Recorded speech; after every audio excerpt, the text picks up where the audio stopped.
Hi, I'm Eli Payne Mandel, and I'm delighted to introduce my first book of poems, The Grid, which is being published this summer by Carcanet. I've been working on this collection of poems and translations for almost a decade. There are three long sequences in the book, which were written at different points in my life and which it took a long time to figure out how they fit together. It's really gratifying to look back on it as a whole now, and very much in keeping with the book's themes, I think, that it took so long to write because the grid is really a collection about obsession and loneliness, and above all, how difficult language is, how it changes over time, how it escapes us, how it can finally make itself clear. The grid tells more of a story, maybe, than many books of poems. The title sequence and the longest part of the book is about Alice Kober and the decipherment of the ancient script Linear B. Kober was a junior member of the classics faculty at Brooklyn College in the middle part of the 20th century, and she did most of the work in decoding the writing system Linear B, which was found on clay tablets from Crete and Mycenae dating to the late second millennium BCE. It was a big archaeological mystery what the script was, and Kober more or less figured out that it was a very early form of Greek, the language that would have been spoken by the Homeric heroes. But Kober was very cautious and methodical, and she died young of cancer, and she was a woman, and she didn't really receive credit for her work. The final pieces of the puzzle were put into place by an English architect and amateur philologist, Michael Ventris, and he is the name that until recently was most often talked about in connection with Linear B. So The Grid, the title poem, is the story of Kober's life and work, told through fragments of her correspondence and her letters, as well as my translations of Greek and Latin texts. Kober's scholarship wasn't really textual criticism, it was statistical and mathematical. These are the grids in the title. It was a form of code breaking, really, taking place during a period when cryptography played a central role in world events. And much to my surprise, her work is very beautiful. When I went to see her papers, I found them so arresting, these big, sweeping graphs awash in color. So the poems about Kober and Linear B come out of how struck I was with the beauty of what she had made, and the fervor, the fanaticism even, with which she pursued the hidden knowledge of this script.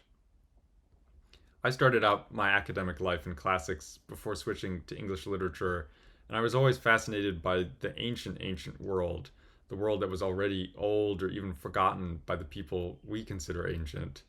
About as much time separates us from Plato as separated him from the building of the pyramids during the Old Kingdom of Egypt. And I think the grid, the title poem, is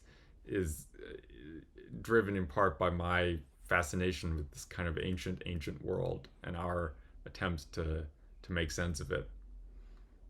Though it was maybe less clear to me at the time, I'm also fascinated by another kind of lost world, the life of an individual when that life is buried under history and time.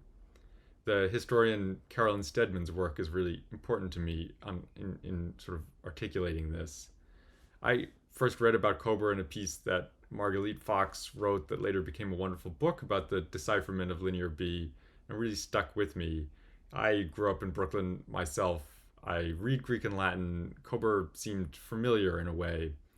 And though I didn't understand it at all at the time, she reminded me of my maternal grandmother, who in the 1950s, soon after Kober died, had worked as essentially a human calculator. Her title was Computer. So I think it's also an attempt to make sense of my grandmother, a cipher to me as a child, and someone whose life had, in some very real sense, been lost to history. I wrote the title sequence of the grid in the spring and summer of 2015 when I was 22, 23. I'd been thinking about the project for longer than that, but it had always eluded to me. It had always eluded me, and suddenly the whole work came to me sort of suddenly, all at once. Uh, when it was over, I wasn't really sure what to do with it. I tried to make a book out of it in various ways, and none of them really worked. So I waited and waited. And in the spring of 2021, I found myself really restless living in Brooklyn amid the ongoing pandemic. And I began translating Ovid's letters from Pontus, which he wrote in a very bitter exile on the edges of the Roman Empire at the end of his life.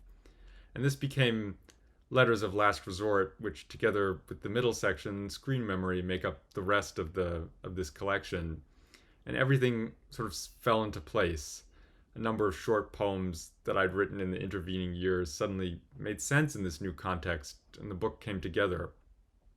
These poems in the last half of the book are more personal, and they also resemble poems much more in the conventional sense. But I think they also bring out themes in the Kober and Linear B material, in particular, a sense of the world ending. The documents that Kober was interested in were preserved because civilization literally collapsed, and as the palaces buried these documents and burned, the clay was cured. And during Kober's lifetime, too, they were hidden away because of a kind of end of the world, because of the bombing of Greece during the Second World War. And in 2021, when I started translating Ovid, the world really felt like it was ending again, too, slowly and quickly at the same time. The title, Letters of Last Resort, refers to the letters that the British Prime Minister writes to nuclear submarine captains, allegedly by hand, telling them what to do in the event that they can no longer make contact with the mainland, with the UK, as in nuclear war. And that's interested me for a long time, this really peculiar use of the epistolary genre. But as an American, I think apocalypse is especially deep in this culture, in American culture. In the US, I think we're always living in the end times, always, since Cortez, since the Puritans colonizing errand into the wilderness. And that's the engine of messianic or apocalyptic thinking, I think, that it never really ends, that it's always just around the corner. And that's one theme of this book. The grid is really a book of fragments or ruins, which, when cobbled together, try to become something bigger than if they were whole in the first place. I think this reflects something about apocalypse, but it also reflects just how I write. Susan Howe, who's a very important poet to me, talks about Coleridge's description of himself as a library cormorant, plucking text from the archives like fish from the sea. And I'm a bit like that too, or like a magpie attracted to shiny little bits of language in the deeps of history in the archive. And I carry them around, and eventually I try to build some kind of nest with them. And that becomes the poem. So, for example, the poem in the grid titled Letter to Plant the Bergamot comes from a line in Andrew Marvell's poem about Cromwell. He lived reserved and austere as if his highest plot to plant the bergamot. And if you read between the lines, my poem is a little bit about Charles I and the English Revolution, which, by the way, was another kind of apocalypse, maybe a more necessary one. But I don't think the reader needs to be aware of that to read my poem. That's just how I keep myself busy, on the surface at least, while the real writing happens. Most of the grid is actually prose until the last section, and I think this reflects a long-standing anxiety on my part about what poems are, why we lineate them, why we even write them in a world where facts can seem far more important. This is tied, I think, to a particular way we've been accustomed to think about poetry that's kind of lacking, where there's a speaker and there's some kind of audience. And at the risk of melodrama, I'll say that I often feel suspicious about the whole project of poetry, certainly about my ability to write it. But in the end, this book is poetry, and even lyric poetry, if such a category actually exists. And I think it took so long to write because it's about finding my way back to the poem and to a kind of trust in it. So thank you to Carcanet for bringing this book into the world, and thank you for listening to me talk about it. I hope you enjoy The Grid.